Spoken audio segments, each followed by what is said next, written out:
Ten oro y ojalá baje y no suba. Consejos de inversión en oro y materias primas de un viejo lobo. El multimillonario, súper exitoso y veteranísimo inversor en recursos naturales Rick Rule nos ofrece sus recomendaciones acerca de invertir en oro, plata y materias primas en general. Rick Rule dice: lo primero que un inversor debe hacer es conocerse a sí mismo. El mayor riesgo al que se expone un inversor es el mismo.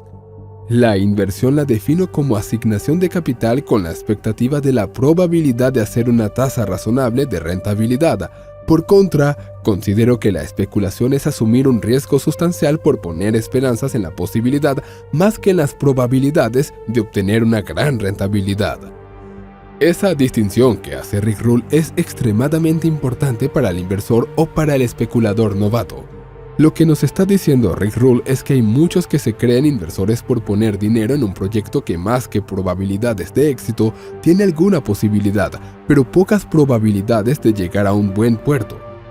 Cuando uno se lanza a hacer una especulación debe ser consciente de ello, y no poner en riesgo más capital del que esté dispuesto a perder. Y si lo que se quiere es invertir en el sentido propio de la palabra, entonces se debe atender a un análisis de probabilidades y dejar que las probabilidades jueguen a tu favor. Eso es invertir. Pero lo más importante es saber a lo que se juega y conocer cuántas son las probabilidades que tienes de ganar y no hacerte vanas ilusiones. Rick Rule continúa: a lo largo de mi vida he sido ambas cosas. He sido tanto especulador como inversor. Lo hice al revés de como debería haberlo hecho, según mi opinión. Yo fui primero un especulador y después me convertí en un inversor. Me salí con la mía porque tuve muchísima suerte y porque trabajé extremadamente duro. Bajo mi perspectiva, creo que la mayoría de la gente debería invertir antes de ponerse a especular, pero, por supuesto, la elección es de ellos. Respecto a la inversión en oro, Rick Rule es muy claro y educativo, con su habitual ingeniosa prosa llena de sarcasmos. Yo creo que la gente que no tiene oro está loca. No estoy diciendo que el oro tenga que subir sí o sí, pero lo que digo es que si miras a las otras proposiciones de valor que tienes disponibles, como los instrumentos financieros de ahorro e inversión denominados en dinero fiat, como las cuentas corrientes y bonos del tesoro, y no sientes la necesidad de asegurarte contra su depreciación de su poder adquisitivo en términos reales, entonces entiendes el mundo de un modo totalmente distinto a como lo entiendo yo. Yo poseo mucho oro, y lo que deseo es que el oro baje de precio, no que suba. Las cosas que hacen que el oro suba de precio producen cosas malas para mi estilo de vida, y mi estilo de vida es muy bueno. Considero al oro como una póliza de seguros. Es evidente que lo que Rick Rule quiere decir es que él considera el oro como un seguro contra eventos y procesos negativos que puedan pasar en términos económicos y financieros. Si el oro sube, significaría que hay cosas malas que pasan en el mundo, y eso no es algo que Rick Rule quiera. Pero si esas cosas malas pasan, al menos siente el consuelo de poder protegerse financieramente con el seguro que supone tener oro. Nadie quiere que su casa se incendie, pero si se produce el incendio, es mejor tener ya desde antes un seguro antiincendios que no tenerlo, pues con el oro ocurre lo mismo. Es mejor tener oro por todo lo que pueda pasar en donde la moneda fiat no pueda protegernos. Y como Rick Rule se da cuenta de que el dinero fiat se deprecia continuamente respecto a los bienes y servicios de consumo, considera oportuno resguardar sus ahorros con el oro frente a esa alza de precios, ya que el oro tiende a revalorizarse conforme a la inflación arrecia. Rule añade: también me doy cuenta de que si el precio del oro subiera de $1,600 a $2,300 o $2,400 por onza, yo no vendería.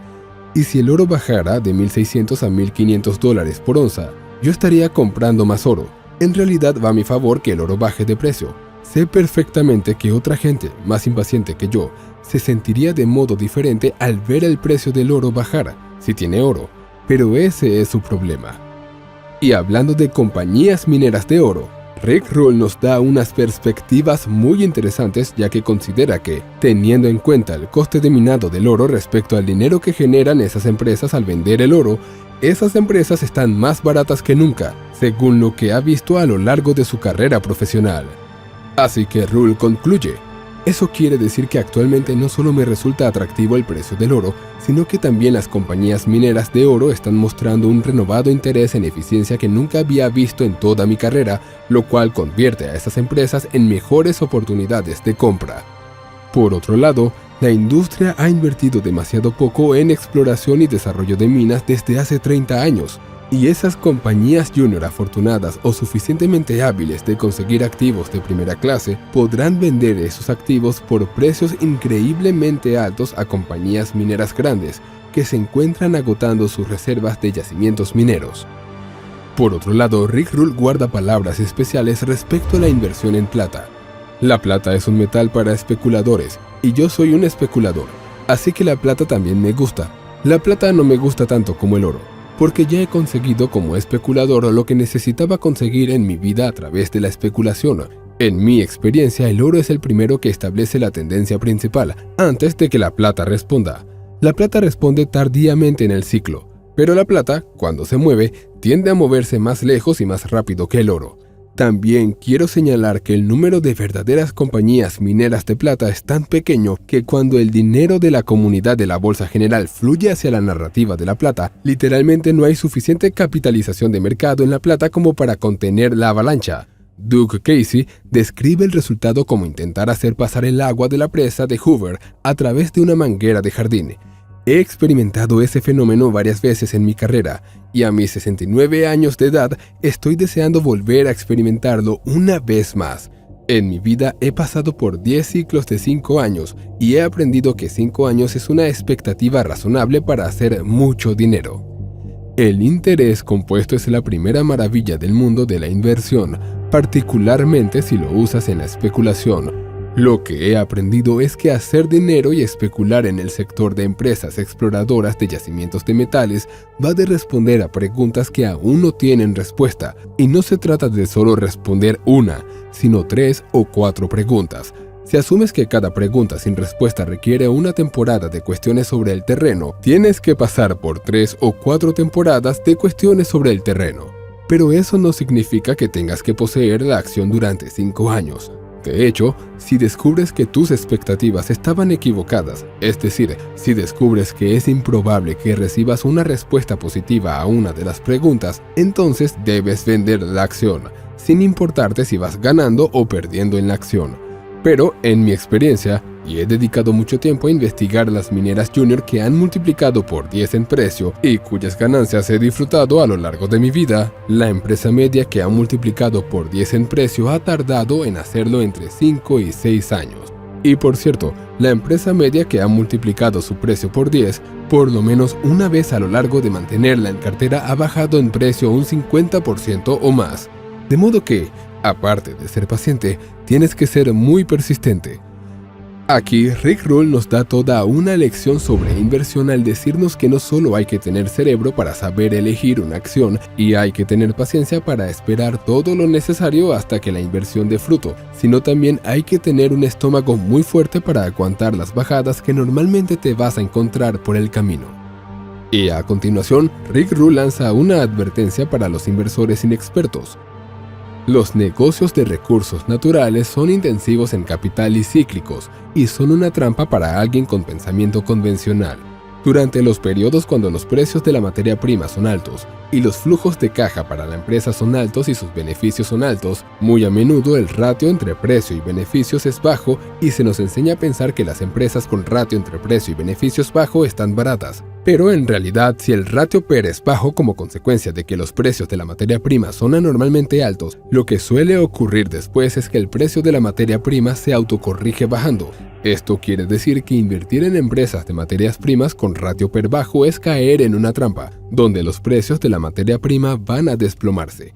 Entonces, lo que tienes que hacer como inversor en recursos naturales, y que es algo muy difícil de hacer, es comprar materias primas que están profundamente denostadas, donde la industria está en liquidación o cerca de la liquidación. Si encuentras una materia prima donde el coste de producción a nivel global es más alto que el precio medio recibido por la venta de esta materia prima, entonces te ves en una circunstancia donde o bien el precio de la materia prima va a subir, o bien la materia prima va a desaparecer del mercado de consumo. La transformación necesaria para que el precio de la materia prima suba no es algo que ocurra en un trimestre, o en un semestre, o en un año. De hecho, para jugar este juego y ganar normalmente necesitas esperar de 3 a 5 años. Pero normalmente los tiempos requeridos para invertir o para especular son muchos más largos que el tiempo con el que la mayoría de inversores aficionados se encuentran cómodos. Es simplemente un hecho, la realidad en la que vivimos.